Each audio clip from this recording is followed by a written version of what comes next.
What's up, man? Welcome to another episode of Memphis Made Me, the podcast that dives deep into the stories, struggles, and success of Memphis' most talented creators.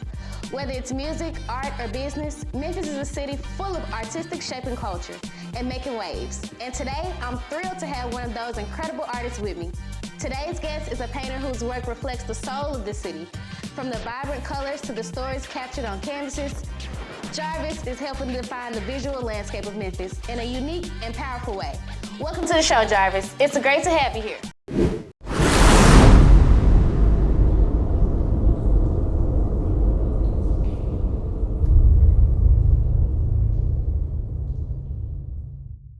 Hey, thank you guys for having me. Hey, your boy in the building, Mr. Dude that draw. Hey, let's get it. Yes, sir. So let's get right into it. All right. So for those that might not be familiar with you, let us know about your work and a little bit of how you got started and what inspires your art. Okay, I'm a Tunga, Mississippi native. I'm originally from Mississippi. I moved to Memphis in 2008. Started school in North Memphis, and just going through the years, people was just always telling me I was talented, but I never took it serious to the time to take it serious. So, one day happened. One day we had to take the ACT, right? And I'm the first person to graduate high school out of my family, first person to graduate college out of my family, so I'm a first-gen student. I didn't take nothing serious, right? I just was a class clown. Mm-hmm. But before that, though, I actually started drawing in third grade, like in Mississippi. Okay. I applied for this art contest for Drug-Free Week, but I cheated. I got my cousin to give a poster for me, and I took my poster to school the next day, and all the teachers were going crazy. Yeah. At that point, I already knew I won. So after lunch, they judged artwork, and everything just took a turn. Mm-hmm. First place award was $100, and the judges were just staring at my poster the longest, and they just was shaking their head. I asked my teacher what they talking about, and they came to my teacher, got my little $100 check, and said, "We're gonna have to disqualify Mr. Howell." And my teacher was like, "Why you gonna disqualify him?" And they was like, "We know he didn't do this. This is too perfect for a third grade." They knew a third grader can draw like that, right? So it's so funny now that they actually recommend that the parents help the students with the posters, but back then they weren't going for that. So I got disqualified, and that kind of inspired me. That's why I say it's so scary that I don't know where I'll be in life if I didn't cheat on that test. And after I cheated, I just went to the library every day. I read books to get points, to get prizes and stuff. I had my copy paper, my little computer paper, tracing, sketching. I did that through my whole third grade year, fourth grade came. Every time my teacher left out the room, I tell my classmates to be still. I started drawing the classmates. Fifth grade came. My teacher told me, she was like, "If you don't stop drawing in my class, I'm gonna fail you." Ooh. So guess what? Every time it was my math class, her name was Miss Dobbs. I've been trying to find her forever. We gonna find you, Miss Dobbs. Don't worry about it. To tell her, look at me now. So she was my math teacher, right? So every time we have a test, everybody else getting their work, I flipped the test on the back, drawing. Summertime came, we got our progress report, and my mama said, she said, "Look at this paper." She said, "That don't make no sense." I was like, "What?" I looked at the bottom. She failed. It said retained. Oh. And the comment said, "I told you about drawing in my class." So I went back to school next year, fifth grade again. I had a teacher named Miss Earl. She was a white lady. She was pregnant at the time, right? And I was bad. I ain't gonna lie, fifth grade. Doing the same thing, joining the class. So she made an example out of me. She came and balled my test up with my artwork on it in front of everybody. So when she did that, the whole class was like, "Ooh." So I couldn't let that get out the classroom that this white lady did this to me. So what I did, that same marked up piece of paper, I threw it at her. and I called her out her name, right? And she was pregnant, so that was a bad look. I ended up getting expelled from my elementary, so I had to go to another elementary school. Middle school came, started winning art contest, 7th, 8th grade. I had a teacher that really inspired me. in Tunica. Her name was Armstrong, white lady. I knew I was the truth then when she was giving me the whole pack of copy paper to draw on every single sheet. She let you do it. They let me know right there for real, I'm the truth. So after 8th grade, I moved to Memphis in 2008. I had started being a water boy. I attended Kingsbury High School. I was the water boy for 9th grade. So every time before a game, I have a poster of something I'm working on, and they just pass my artwork to the front of the bus, look at it, put the back of the bus. They were like, "Hey, bro, you cold." Next year, end up playing baseball, same thing. End up transferring from Kingsbury. They end up transferring to a charter school we call Mars, Memphis Academy of Health Science, and I just kept drawing. I was drawing on the classmate hands and with ink pens and stuff like that, thinking I was doing something. Doing little posters for people here and there, like Valentine's Day cards for people, boyfriend and girlfriend. And then reality kicked in for real then, right? Because I'm in 12th grade now. And I heard my classmates and stuff talk about ACT. I didn't understand what ACT was, right? So I'm like, I didn't take it serious because nobody in my family never attended college, so they wouldn't know, right? And when it was time to go to the University of Memphis to take the test, well, me and my partner, his name Lawrence, right? So we in the class, and we ended up marking anything on ACT. A, B, C, D, A, C, D. We just trying to Get through it, right? We trying to get through it so we can hit the campus and finally look at some women or something. So we finished the test, not knowing nothing about it, right? I didn't know this determined what college I get to go to, or nothing. So after that, we hit campus, like I said. A week later, I got my ACT score in the mail. I made a 13. Sheesh. I made 13. Got to school, my classmates talking about I made a 20. But it's still not resonating with me because I still didn't know what it was. Next week, they started bringing acceptance letter, full ride scholarship. Oh, they got real then. So, but you gotta think, I still don't know what college is. Yeah. Because all my life, I just thought, you graduate high school, you get a job, that's it. So, work to pay the bills. I swear to God. Yeah. So, we had this college recruiter from Lemoyne College. His name was Mr. Douglas to this day. No folks saved my life. He came to school and he talked to the classroom. I said, let me just try it out. I had brought my little art portfolio with me. And he seen my artwork and he was like, young man, we'd love to have you at school. But me not knowing the way he said that, I thought that was his way of saying that I was already accepted. So after I ended up graduating, I got a job at Burger King for like 2 months that summer. And I remember my manager telling me, he was like, you ain't gotta go to college to keep working at Burger King. I'm like, man, you crazy. I ended up quitting. That fall, it was like August. I went to Lemoyne. They had a orientation. Orientation was in June, right? So I went with my 13, ACT score, and I had a low GPA, right? I think 2 point something. Straight class clown. So what happened was I completed all my steps, everything. The last table was the table to get your acceptance letter. The same dude that told me that I should come to college, I got declined by the same people. The same man. They said I had a low GPA and a low ACT score. From that point when I walked out that jail, life hit that fast. I rode the metal bus to the Lemoyne. I'm literally sitting on the bus, tears rolling down my eyes. I went home, and it just, I don't know, I think that was God talking to me. I laid down. My mama asked me how I go, I ain't want to talk to nobody. I slammed the door, closed the door. But it was a voice in my ear said, if you love what you do, keep going. You will never give up. I made my mind. I became J-Rock then. I woke up the next day. I was the first person at the gym in orientation. Same people seen me, and that man said, man, you must be hard. We don't want to in my school. That's when that art mentality kicked in. I got my art portfolio. Went out on the basketball coach Gordon, the girls basketball coach. I said, hey, coach, I'll be the water boy for 4 years if you let me, my tell them let me in school. Went to the basketball coach, same thing. He called over there. I went to the dorm. the dorm people called them. I went to the cafeteria, the cafeteria called them. I went to the people, they called them. I went from class with the professor, they called me. So when I got back to the gym, I had like 20 to 25 people call me. And when I got back to the gym, that man said, man, you got to be out your mind, have all these people call my phone to let you in my school. And the lady said this to her, I tell her to this day, the lady say, my her name is June. Miss June, she was like the one of the person that over all that with him. And she said, I'm not gonna lie, I'm feeling bleachers.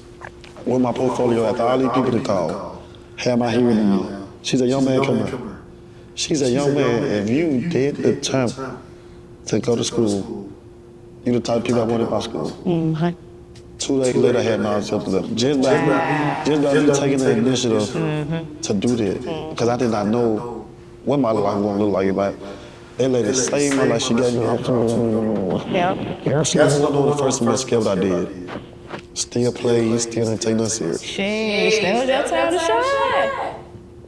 Still blew my opportunity, but I had an English professor. I forgot her name. Man, I got to try to find out. She saw me down. She said, yo, man, you want to know your problem?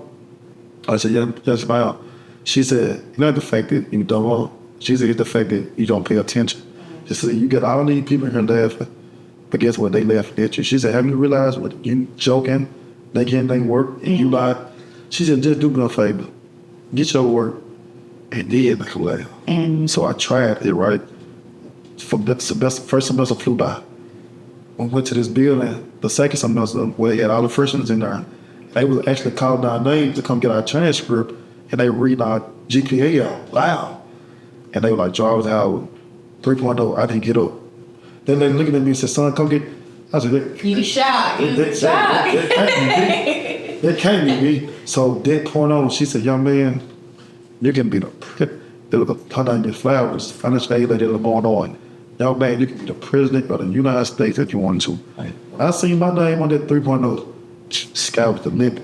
I stayed in the Lamar 4 semesters, 2 years. Because I took that advice by this professor told me. So I felt the courage, you know, I met my friends and stuff like that, right? And I had got the goods to apply for the University of Memphis. I applied for the University of Memphis, and they accepted me. Had to start all the way over. It was a different beast.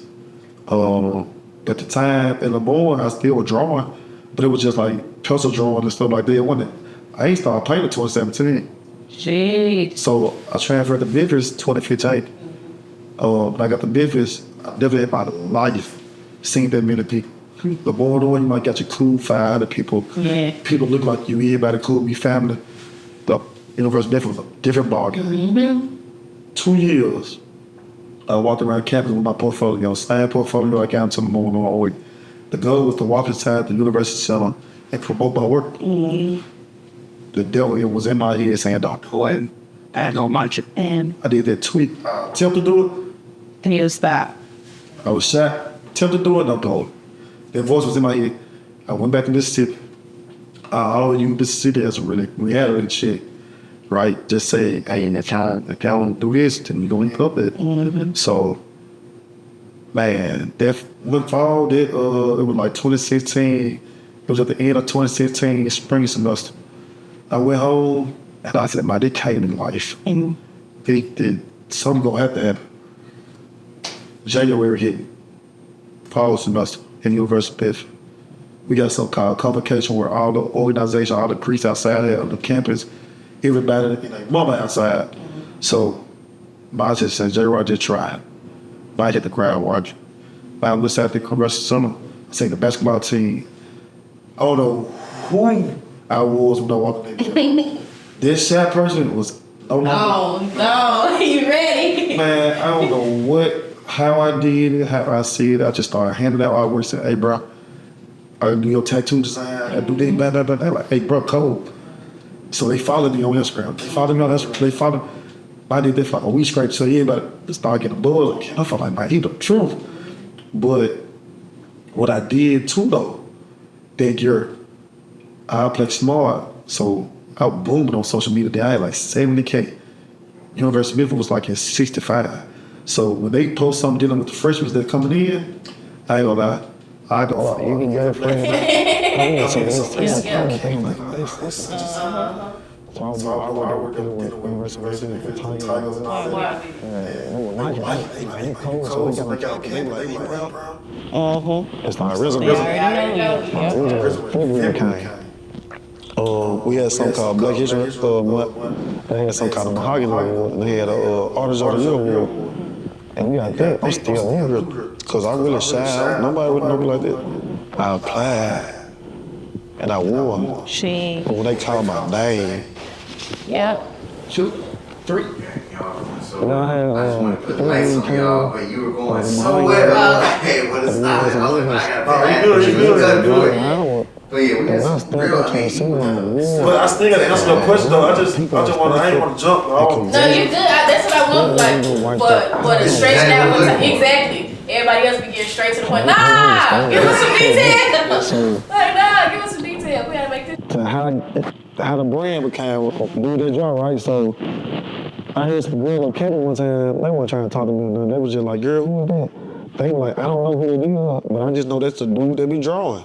Boom. I was on Park Avenue one day at American Deli, walked in, they said, hey, excuse me, you the dude that draw?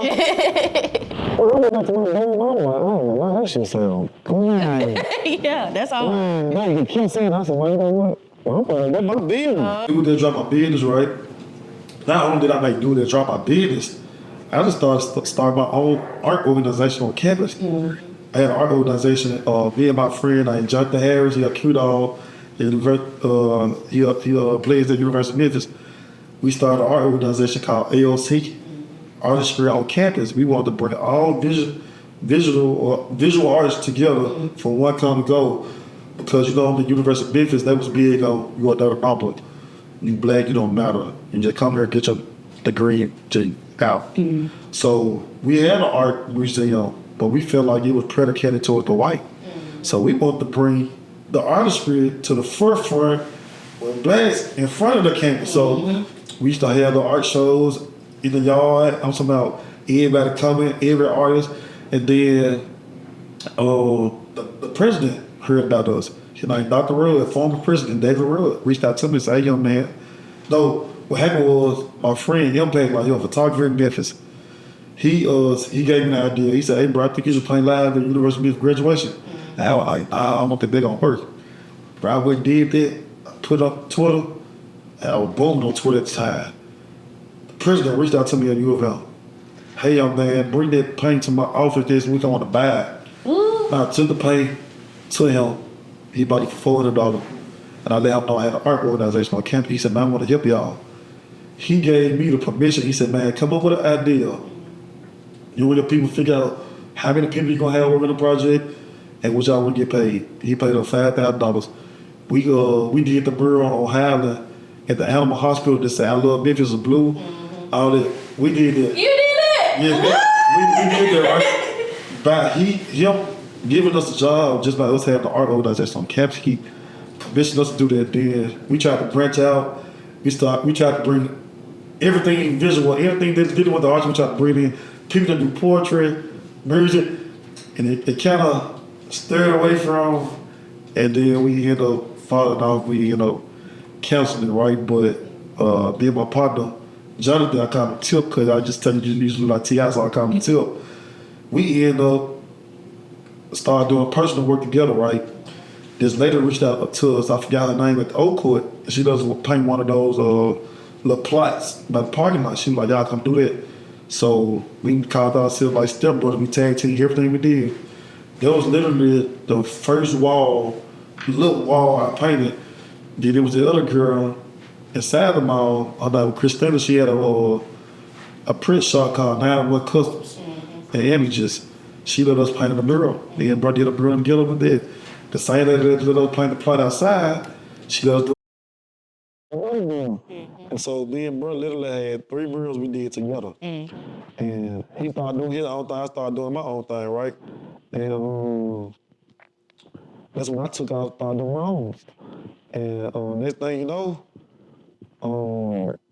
I had, what happened? My boy that owned Exquisite Taste on Shout out to them. I be there on the time. My boy Kenny, man. A beast. Oh, boy, beast. My boy reached out to me. He was like, man, I got a partner named Slick. He got the Flavor House brand. He was cooking for him at the time. He didn't have your own stuff at the time. I went Flavor House. That was my first wall I did on myself. I went painting Flavor House. Me and brother like that. He said, I'm moving from the summer location to Main Street. Moved that location. Then he was like, I'm finna move again. A new location on South Main. Did that location. So me and brother been locked in for like 7 years. So he was like, man, I got an idea. So we started doing paint parties together. We were doing paint parties every week. So I got that buzz. So people started seeing me with the work. So when people found out I was doing murals in the city, it was just, hey, can you come do this? I'm pulling up, do that. Hey, can you do that? I'm pulling up. So just by Kenny reaching out, man, it was up on Matter. Man, shout out to Exquisite Taste, my boy Kenny, man. Yes, sir. On Madison Avenue, pull up on my boy. So when we did that, the sky was the limit. So all these people believed in me from the jump. And me not being from Memphis, it says a lot. And what I want to say, I want to give these little shout outs, I don't want to get too far. But back in college at University of Memphis, my partner said, he got the Impact Life photography brand. One day, I was down, I rode with him in his truck. He had these little dad hats, they were plain. It was like 12 dad hats. And he was finna throw them away. He was like, nah, I got an idea. How about you paint on them? I was like, bro, I can't paint on clothes. But when I did and posted, viral. Same thing with canvas. I ain't know how to paint on canvas. He was like, just try it. I tried it. Viral. Then I had another partner on campus. She do clothing and stuff. Her name is Sumo. She got her clothing stuff called This is Intentional. I like that name. So she went to the thrift store. She bought this jacket for me. And she was like, J-Rock, paint on this. I was like, I can't paint on clothes. I tried it. Sky was the limit. Cutie put me what really changed my perspective on everything about this city. People were going to the art expo spending hundreds of dollars. Don't even know me. Dropping art supplies off at the campus in the dorm. At that point, I said, bro, you either gotta be love, the truth, or you really like that for real. Like, I was like that for real. I'm for really believed in the thing, man. So from that point on, just I almost believe it was up. It was up from that point. And you can definitely see like how the Memphis culture influences your work. So it's like your paintings come alive. So how do you get started as an artist, and like what was your favorite part of just being an artist? Like what can you say is like, I love this about being an artist? Like I can wake up, do this, and I love it. I think my favorite part it's cool knowing that art can touch people, but I ain't gonna lie. I be feeling like a wing. It's like, I gotta have it. To see the smile on my client's face is everything, right? You gotta think, I just did art as a hobby more. I never thought about starting a business. It just happened. So let's go back to when you said the president of U of M bought your painting. Was that your first time selling the painting? That was my first time. That's crazy. I didn't even have him do the brand and everything. He just bought it. And it just, from that point on, it took off, right? There was before the art award, after the art award, right? I had another lady, she was like a mom to all the students on campus named Devin Thompson. She worked in the student center. And like people come to her, we can vent to her. She was like our therapist, our mother. And so she was also the person that was knowing that one rapper they finna come perform at the school, right? So she'll call me and say, J-Rock, Rich Homie Quan coming. If you want to do some artwork, I ain't saying that you gonna beat him up. But so when she told me, went to my computer, I did a digital portrait. I printed like 100 posters out. So I ended up posting on Twitter because Rich Homie was in Mississippi performing at Alcorn. And I made mistake and posted the artwork and tagged his name. But I didn't tag his name, but I made mistake tagged his DJ. I was in the Cal. I remember to this day I was at the University of Memphis Cal, Tiger Den. And I went to get something to eat. I left the phone on the table. I came back, looked at my phone. It said, DJ such and such DM'd you. I'm like, what the? He was like, what's up, bro? Hey, bro, I'm drawing such and such. I'm from Mississippi, blah, blah, blah. I'm hard, bro. Take off. I'm trying to get this to Rich Homie. He said, I ain't did. We got you. I think he kept it. Rich Homie came the next day. he performed and stuff like that, and I just started rapping up. Yeah, I think I got 1,000 people in my hands. I'm paying all the students on campus, I'm all together. I was, hey, why you ain't got about me? I'm taking the DJ with it. Which hopefully you was behind the stage there. I said, hey, bro, dude, doing the art. He said, oh, come on. So I hugged him down. Security guard grabbed me. And they were like, no. So the nigga was like, hey, no, he leave, he was up. And that man said, he was up. How that made you feel, Jarvis? That was my first time I ever feel like a celebrity. You done turned up. So, you gotta think, when I walked with the DJ, I was looking at this on the corner, I'm like, oh my God, my family, girl, everybody. So think about this. All our group is from the college, like walking on the other side, they can't get to us. But I'm actually with the security guard, the DJ. The big homie, man, like, that's family, right? So, man, when he seen me outside, we walk into the green room, the man shook my hand and said, hey, young nigga. You the truth. You the truth. So when we got to the green room, he said, where that young nigga at? I'm like, hey, bro, you like that? So You gotta think, at that point, I was strictly business mindset. Like, shout out to bro, shout out to all the celebrities I've been. But at that point, everybody was remembering to me, right? So Rich Homie had my phone, put that artwork poster I did. So he like, AJ Rock. But when he was saying that, I was so zoned out because I was like, I can't be the groupie because get what? Bro, already popping. I'm trying to get the hit level. Right. So everybody else, you know, they on some groupie stuff. I want to show him like, you know, nigga, strictly big. So hear me out, right? I'm in the room, get it with Rich Homie. He got my phone and everything. He shot me out. Get what I'm doing. Work. I'm passing out to his family, posing, bro. He said, hey, Jerk. I said, oh. Yeah, shout out to my boy Rich Homie. Try to play it cool, yeah. Shout out to my boy Rich Homie, man. Mississippi, Atlanta, come get. Like that Rich Homie, after Rich Homie, K. Michelle. Hit her. Man, when I walked in the room, K. Michelle did her post portrait. First thing she said, oh, you so handsome, you get, man, you know, like, I was blushing like a blush. She said, oh, you so handsome. But I had hit her, but she can feel it. Her dad is a professor at Illinois. Okay. He taught me. He a history professor at school. Okay. Right? So I already knew what I was going to say to her. When I said, I know you, she said, you don't know me. I said, I know you, and it's funny, you don't even know me. I said, call your daddy and ask, do he know this studio right here? You gotta think, her son in there, her mom in there. After I told her that, she told the security guard, close the door. They were like, but you got a lot of people out here waiting on you. Let them wait. Me and her literally had a 30-minute conversation. She called her daddy. No, she didn't call her daddy. Her mom called her husband. Like, you know, Dr. Pate. Hey, you know this young man, Mr. Allen? He said, oh, yes. One of my favorite artists. Took off. It was over with. When she said that, she's really speechless, like, Who is this man? Yeah. So that happened, right? We got our picture and stuff like that. Took our picture. She shouted me out and stuff like that and show you all that. After K. Michelle, David Banner. EMOC, they incorporated Men of Power on campus at the University of Memphis. They brought David Banner to speak. I did some artwork for him. We both been Mississippi. So I was telling him, I was like, man, you ain't really from Mississippi. He like, man, I made this up. I made this up. So I connected with him. After David Banner, Rich Homie, K. Michelle, Rich Homie, David Banner. Then after that, guess what I met? Gabrielle Union. Ooh! So she came and started to do around Black History Month again. The next year, she's sitting up there. You gotta think, when she comes on stage, I got all the students with the poster I did like this. She like, shocked, can't believe it. so what happened was, that's hard. her sister sitting in front of me. So when she was talking, she said, I'm gonna shout this special person out today.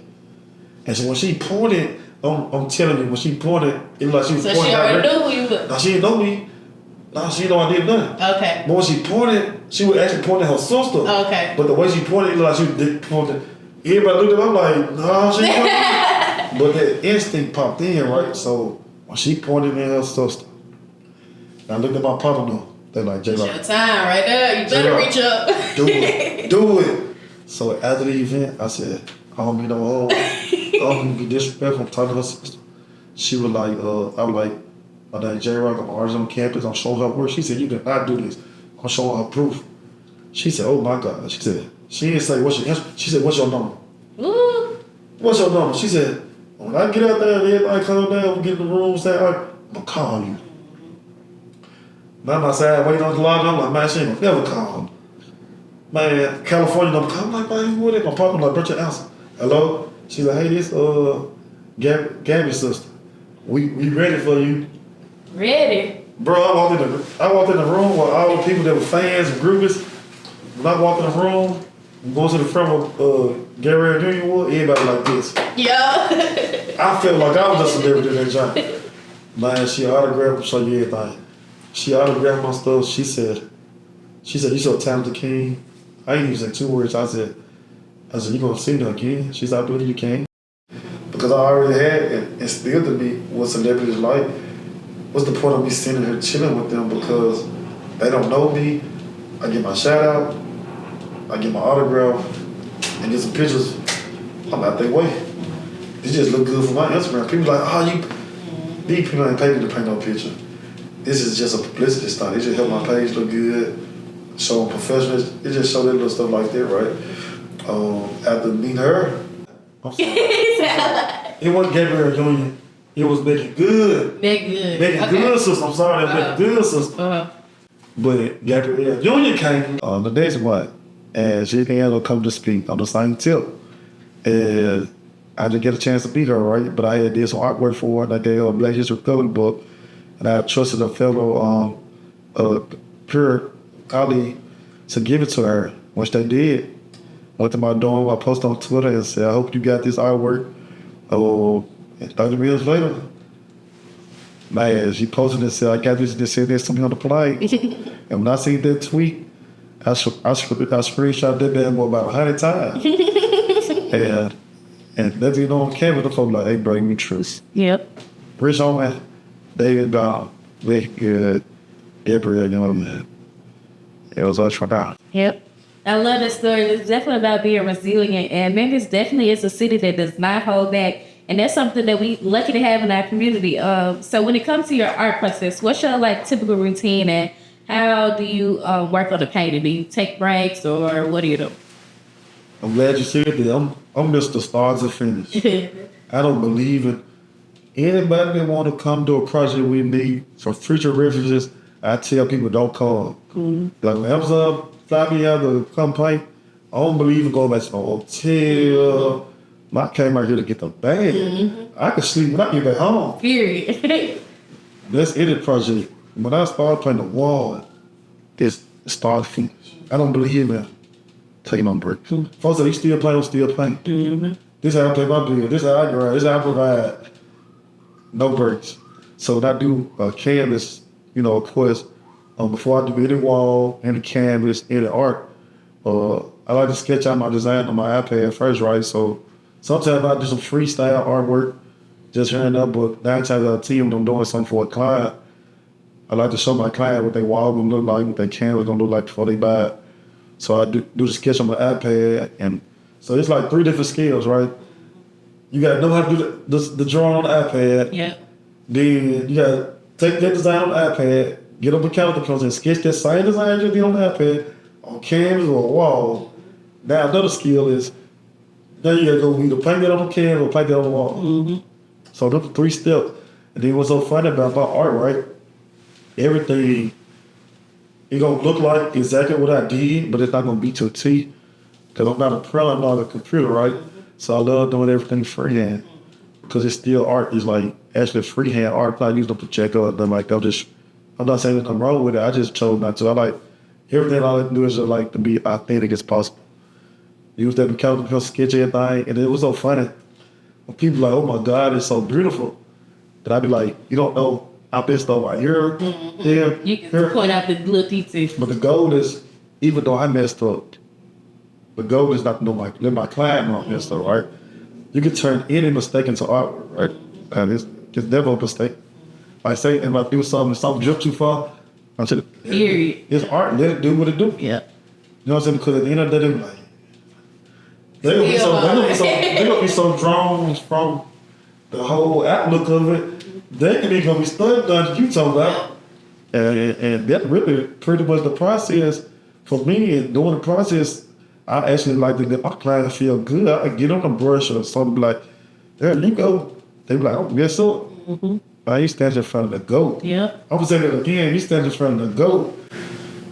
Man, y'all can mess up all you want to. Because when you came to do something, you destined for something, you can't mess up. When you know who you is, you can't mess up. Not saying you don't. It's just I just had that much confidence though. Yeah. So we're gonna take a break from talking about the art, and we're gonna get into these questions that I like to ask everybody. So the first question: what is your favorite Memphis song or song that makes you think about Memphis, either when you're doing your art or just every day listening? Like what gets you going from Memphis? Oh, you gotta do me like that.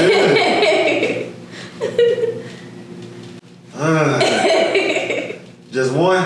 You can name 2, 3 of them if you want to. Okay, first one, I ain't gonna lie. I'm gonna give a shout out to my dog, man. I don't know. People still sleep on Dude. Dude is my favorite local Memphis artist to this day. His name is Accountable. Oh, South Guy! South Guy! That's my dog. On the man, what? On the man, what? Hey, dude, lyricist, oh my God. Mm-hmm. Dude, the truth. And what's so funny, right? You know, Lil Bigo. Mm-hmm. Lil Bigo, and rest in peace to my boy, Bang Boy Wayne. Mm-hmm. They put me on camera. We sit in the classroom. I went with them in Mars. I attended Mars with them in high school. They were like, hey, bro, listen to this, man. I was like, God damn, bro, bumping. Mm-hmm. To this day, I never said I was a fan of nobody. I'm a fan of bro. Mm-hmm. Of course, now he more, for the people, he transitioned. But when he was rapping, Sheesh. man, City was saying, dude. I'm telling you. City was saying, dude. Yep. So, if I want to get in the Memphis field, I put that Accountable on. I ain't gonna lie. Yeah. Because he ain't miss a beat, no album, no mixtape, no skips. I'm talking about, I put out that number Accountable on is strictly right. Of course you got your dogs, you got your guys, but if I really want to get in that Accountable, business, he different, yeah. I put on the exposer, man, hey, dude, the truth. Then what's so funny, man, I let him know one time, Big Brother Club, I let him know, man, hey, bro, #1 supporter, dog. He seen what I've been doing in the city to this day. We be locking in, I tell bro, man, we gonna end up doing something together one time. I tell him, like, I text his phone, I be like, I call him, I be texting him, I be like, bitch rap, and business, I am him, nigga. Dude, the truth, man. Yeah, so Accountable for sure. Accountable, my dog, man, bro, bump. Yep. Bro. I definitely agree on that one. That's a hidden gem. A lot of people don't even know about him. And you change your little name like Sauce Guy, like you gotta know Cannibal. When you said Cannibal, I said, oh yeah, you a fan for sure. And they go way back. So let us know your favorite Memphis spot. It could be a restaurant, it could be a place like the river. What's your favorite Memphis spot to either get ideas or just chill at, like when you in the city? Man, got to be Flavor House. Yeah. I feel like, bro, at the same time, man, we family. Slick from Detroit. So, me and him, like, I look at him like a big brother. I also look at him like I'm like a mentor because he still gave me an opportunity to showcase my talent. He could have easily said, no, he don't care who it is. I want J-Rock working on the wall. He had 3 franchises, 3 locations. And he wanted my work. So I said, got to be Flavor House. If anybody asked me why should you get Flavor House, because get what? I want you to go see my work. So it got to be Flavor House. Bro gave me an opportunity of a lifetime. And it, not only that he let me do it, it also is like a gallery, right? So when people see the work and they see my name, he giving me business. So we forever locked in for sure. So Flavor House for sure. Yep, shout out to Flavor House. Now, are you picking the Tigers or the Grizzlies? Somebody for the win this year? No, just period. To pick the Tigers or the Grizzlies? We just tough. Sheesh. But I'm be honest. I'm going with the Tigers. I'm a proud University of Memphis alum. Period. So I graduated from the University of Memphis, and because I actually seen these guys on campus. I ain't never seen no Grizzlies, right? So I got to go with the Tigers for sure. I love what Penny doing, so Tigers for sure. Yep. All right. Is it a favorite food that we have here in Memphis that you can't find nowhere else when you come to like, I gotta get this because I can't get it nowhere else? I ain't gonna lie. There's a lot of food, I'm from Mississippi, so 2 different type of ball games. But when I come to the city, I ain't gonna lie. People might judge me. It's 2 things I gotta have. I gotta have me some barbecue nachos. Oh Lord. Where you be getting it from? Where you be going? Man, one of my favorites, I go to Central Barbecue for sure. Sometimes I go to Top, but man, Central Barbecue fat, spicy. Do something to you. It's either I gotta get some barbecue nacho, or I gotta stop at a Mexican truck and give them a steak burrito. Yeah. So those are 2, never disappoint. Gotta get it. Or then I'll go to Flavor House, give me some quesadillas, jerk chicken. Man. Sheesh. That's what I be going for, that jerk chicken, I ain't gonna lie. Fire. So I see you've been involved in a lot of community events and exhibits around the city. How important is it for you to be involved with the local art community and the youth? Right. I think me being involved in the community probably started when I was young, right? I think when I seen the older people, right, they weren't involved in the community like that, but what they did is like the little justice they tried to do made me feel like I want to do that one day, right? They're simple as go buy 4 pack of free pops and give it to every child that's outside. That I didn't tell them that. As I got older, I started to appreciate what they did, right? And I did little stuff like, I was always the water boy. I wasn't good at no sport but baseball. So I was always the water boy for football, basketball, but when I seen how the coaches was invested in the kids, it gave that father figure feel, right? And it's like, man, it felt good to be a part of something. So that started, right? But what really made me get involved in community work, right? 2015, before I attended the University of Memphis that summer, Derek Stewart got killed by the police, right? And I didn't know nothing about police brutality. There was after Trayvon, but I didn't really know much of it. So after Derek Stewart got killed by the police, I asked some people, put me on it, got involved with his family. Didn't know nothing. I ain't no breath from a can of paint. I called myself a little active, went down to Greenville, met his family, attended birth funeral and everything, right? So from that point on, I called myself an archivist, an artist and an activist, right? Like because I felt like me being an artist and an activist is like what I couldn't say out, I can put how I feel on these posters, right? To get my message across. That started going viral. After Derek Stewart, this was around the same time I was in Lemoyne. I'm tripping. I went to Lemoyne first. 2013, 2014, I met a guy named Anza. And he was telling me about this campaign called Fight for 15, right? And he would educate me on it. And he was like, Fight for 15 is an organization that's trying to help raise minimum wage from $7 to $15 an hour.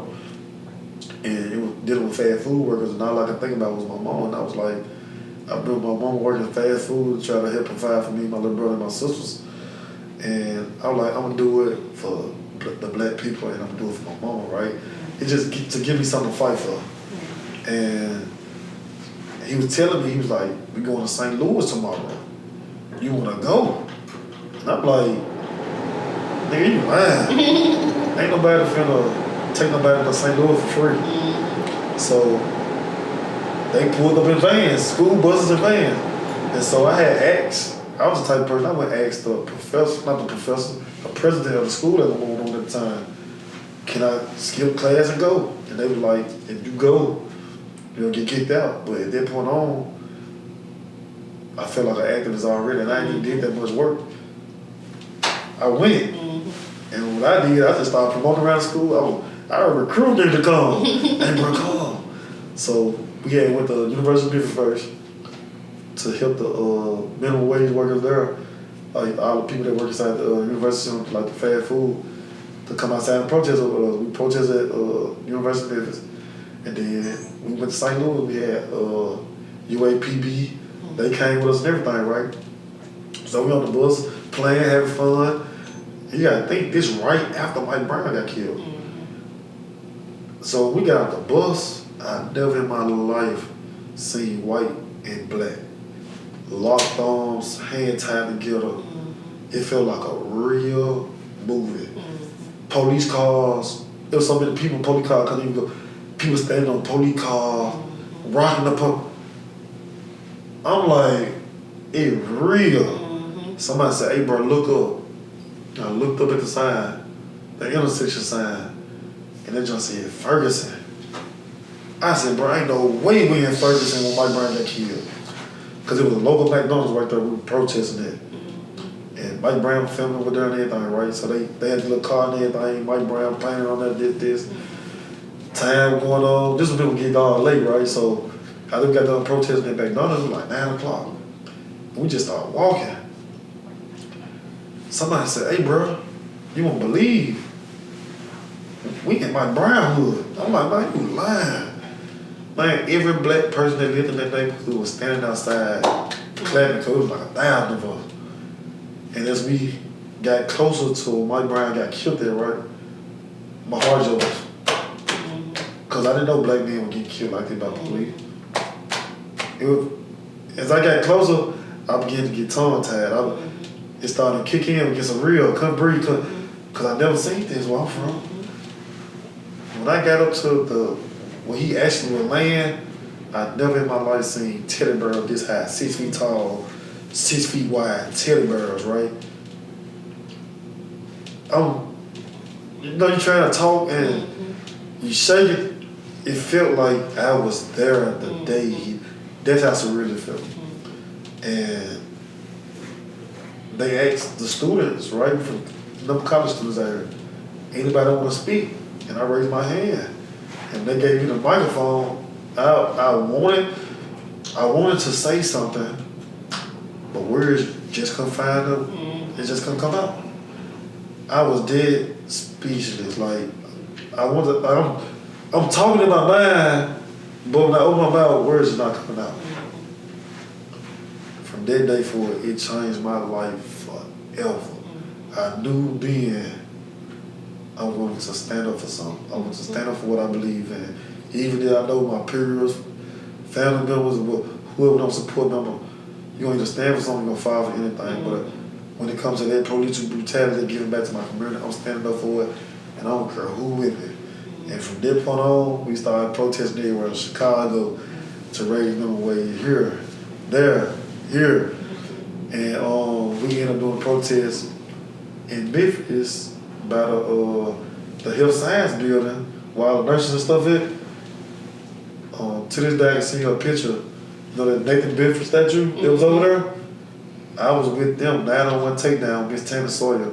I was literally protesting with them. We the one that got the statue removed. Ooh. And I remember to this Y'all day. did some of them. Y'all did y'all big one. Y'all did y'all big one with them. We did our big one with them, right? So when we did that, yeah, I think too, it's so funny, I got pictures to this day. The police was out there, right? I was actually on the statue with some cover. So I tried to wrap the cover around his neck to pull the statue down. So as soon as I got up there, you can see on the picture the police statue down. But we did all that. When they took over the bridge, we did that. Now I tell my partner to the day, I'm like, bro, we shake life. When it comes to that protesting and stand up, like, we was shaking life in the city. So being black and, well, not even just Memphis, in America, like, let's talk about that. How do you think, we either got to be athletes or rappers to be considered popping? Like, you made your own lane with the artistry and stuff like that. So how important is it to stay true to your own identity and staying on the right path as a black man? As a black man in America, finding your own niche and your own path, honestly, I think it's important, right? It also can be contradicting. We can't say do this one thing, but we're not striving as a whole, as a people, to do it together, right? Because it don't make sense. I believe in the golden rule, where one do spoil a whole bunch, right? One bad apple spoil a whole bunch. If I'm not presenting myself as a rightful black man, I can't be half right on this side, but lacking in this area. So if I'm gonna be righteous, I gotta be righteous all across the board. I can't half-ass do it here and do this right. No, I gotta be presentable at all times because I got a brand now, right? When you do certain stuff, I can't be in the club drunk. Then 2 days later at school telling kids, hey young man, don't do it. Yeah. You're a hypocrite, you're contradicting yourself. Right? So you gotta be presentable at all times. It's the way you present yourself. You didn't ask for these things, but it just comes with the territory when you become famous or you become good at what you're good at, right? And I think as being a black man trying to find your own lane, the only thing I can say honestly though, if we come together, there's one thing I can't credit about us, and it's so funny. Anything we touch, we dominate.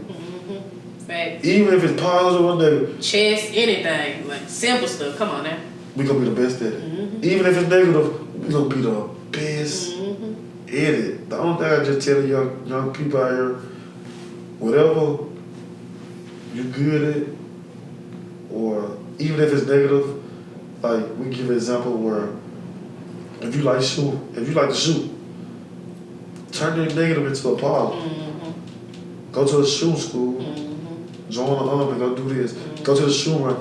There's more ways to channel your, you know what I'm saying, that the energy that you give. I understand the hurt, I understand what you're going through. But if you take what you're good at and make it to a positive, you can change your family life forever, right? That's why I'm trying to tell people that people be still talking down on our black men. They be like what happened with Zeke, right? And I was like, they were like, no, police can't catch him. And the first thing popped in my head, even though I'm not saying what he did is wrong or nothing like that, I'm not taking off on nothing, but I'm saying if he did all that, to me, when I first heard it, that sounded like a skill set to me because if you telling me y'all can't catch one person, there's 1,000 police in the city, it seemed like he needs to be on the police force, for real. You see what I'm saying? But why does it take for us to wait till our black man crash out to find out that they good at something? If I know these people in the city, we got the biggest problem with, the burnouts in the street by the light. Give them somewhere to get it out. Yep, give them you got to give the youth the opportunity. That's what we're going back to. You got to take a chance on them like somebody took a chance on you. We just talked about that. Same way I tell people in Mississippi back home, you got to show your face too. I just can't come to these kids and say, yeah, I'm big out the park and then we don't know you. You still got to get a personal relationship with these kids. Maybe they'll listen. Yep. We don't know what's best for them. Of course, we older, we say what's best. You don't ask them what's best for them. What y'all want to see? We're going to put a skate rink over here just because we think it's good. Y'all ain't ask them what they want. So get what? They're going to abuse it because get what? Y'all ain't involved up in it. Yep, they feel like it's not personal to them. They can't connect with it. But if you ask them, what y'all like to see? Listen to them ideas, come up with one big idea. I guarantee you someone trying to get what this is what they say they want. But you just can't say, I just put a paw here. They don't keep doing it. They just told you they don't want it. So do you feel like that makes it harder for the black youth to do other things other than be a rapper or be a athlete? Like, do you think the community not being involved in what they really want to do is forcing them to take that path because that's all they see, that's all they know, that's all they got available to them? Right, pretty much you're saying you're a product of your environment, right? Yep. I like to use me as an example, kind of going down the same path, right? Growing up in Mississippi, all I seen was people standing on the block. I want to stand on the block. But if they see more positive role models, maybe they want to be different, but it's also kind of hard to say. It's just like we walking into somebody's hood with a Bible and say, hey, young man, read this. They ain't going to read that. You got to beat them where they at. Yeah. I can't, it's like, I'm trying to see how I should put this. It's like a young man selling weed or something, right? I can't say, hey, young man, stop making $10,000 a week. Come work at McDonald's. Get out. Unless you're replacing it with the same showing. Thank you. Yeah. Tell us about some of your favorite pieces you've created. Is there anything that's like particularly close to your heart, or something that was like more endearing or that touched you a little more than the rest? That's an amazing question. I'm gonna say, out of doing art, the most project that meant the most, cause it was the money wise, but Amazon gave me an opportunity, right? Back in 2021, my old high school ISS teacher, right? He hit me up on LinkedIn and said, hey Jarvis, you still painting? I was like, yeah, coach. We called him coach because he was a volleyball coach. I was like, yeah, coach, I'm still painting. He said, man, do you think you can come to Amazon and paint some windows? Keep in mind, never painted windows a day in my life. I was like, yeah, for sure. Yeah, I think, don't know how to price my work or nothing. Don't know how to do nothing, none of that. He was like, man, we was just gonna get you to paint 10 windows for $2,500. I said, hold on. I said, 10 windows for $2,500. He was like, yeah. Man, I said, oh my God. I wasn't driving or nothing at the time. That's so crazy. I had to catch I caught an Uber. Man, I paid them windows before paying me. They love what I did. Juneteenth, would you like to come back? We wouldn't pay you $3,500. I said, man. So you did Amazon twice? The same one. The same Amazon, But they just strictly windows. They wasn't even nothing with the murals, right? So Amazon, I did so many, I just can't think which one. Somebody said, hey, you ever thought about painting a wall mural for Amazon? I said, no. So did you know about murals or anything before they asked you? This was 2021, so I was already doing all the other murals and stuff. I already had Flavor House, all that, but never did nothing for no company like that, right? Because I'm thinking strategically, like, no, I can't mess these four walls up. So they were like, would you like to paint a mural for Amazon? I'm like, hell yeah. So you gotta think, I don't know how to price my work. And they were like, shit, what if we just give you $5,000 to paint one wall? And I'm like, I'm finna turn up. hell yeah, so I did that. I posted on LinkedIn. I had like 7,000 followers on LinkedIn. Sheesh. I posted it. Then my partner from Holly Spring called me and was like, hey, come paint a mural to his man cave. I posted his man cave on LinkedIn. That's the most likes I ever got on LinkedIn. Went viral. It hit like 1,000. Amazon was in my DM. Every HR, how much you charge to come out to my city? That's when I was like, man, I gotta give me a website. So I made me a website, put the price. I just started flying out. They just started flying me out. The reason the Amazon I did with California flew me out. I did some work in Detroit, painted. I flew all the way to Detroit just to paint some windows. I did some work at Chicago Amazon, all of Mississippi Amazon, all of Memphis Amazon. I'm like, oh my God. So, yeah. So do you like the murals better than like canvases or the like coloring books you do? Like, what's your favorite thing to do? This cool. Give you something to look at, but it nothing gravitates towards a mural though. Because when people look at it, they just like, wow. Especially the details matter. All the pieces go together, yeah. Then it's like every piece I do, and I be hating it. I never like, it's like falling in love with a piece when you're working on it. You never done. In your mind, you like, look on your, so I like to print out my sketch when I'm doing, I look at, on the sketch, it's done. But deep down in my head, I'm like, bro, you can add a little here. Tweak it here. You can add a little. But you be done though, it's a perfectionist, right? But it got to be the walls that mean the most to me because they allow me to make the most money so I can provide for the folks I love. All right, and let us know if you have any upcoming projects or new works we should be on the lookout for. What is coming up next for Jarvis? Man, what coming up next for dude that draw? Sheesh. Man, what's not coming up next? So right now, finishing this project I gotta finish tomorrow. I'm working on a garage. It's like a memorial garage for this young lady. I gotta paint live at a brunch. That's coming up. My birthday coming up.